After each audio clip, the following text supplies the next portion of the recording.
কোটি টাকার যন্ত্রপাতি 100 কোটি টাকা দিয়ে কেনা বন্ধ হয়ে যাবে স্যার। তোমার মতো 100টা শমশের আসলেও এই মেডিকেল সিন্ডিকেট ভাঙতে পারবে না।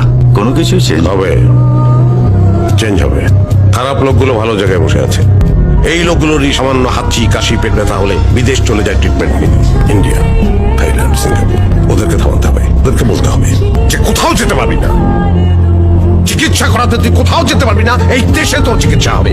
সাধারণ মানুষ যে চিকিৎসা পায় তুই সেই চিকিৎসা পাবি। ভুল চিকিৎসার কারণে একটা সাধারণ মানুষ যদি মারা যায় তুইও মারা যাবি ভুল চিকিৎসা। দেন চেঞ্জ। সব অসৎ আমলা, রাজনীতিবিদ, মুনাফাখোর এদেরকে থামাতে হবে। তখন চেঞ্জটা হবে স্যার। তখন উন্নত মানের ল্যাব হবে, সেখানে পরীক্ষার মান ভালো হবে এবং মান দাম এক থাকবে।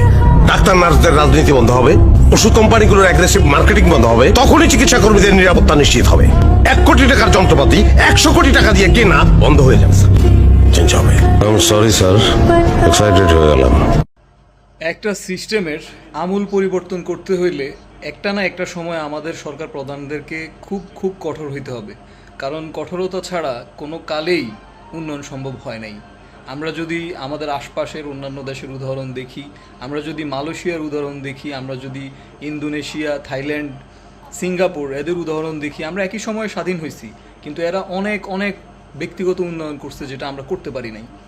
তো এই নাটিকার যে অংশটুকু আমরা দেখলাম, অবশ্যই এরকম কঠোরতা প্রদর্শন করার মাধ্যমেই আমাদের এই বাংলাদেশের আমূল পরিবর্তন সম্ভব।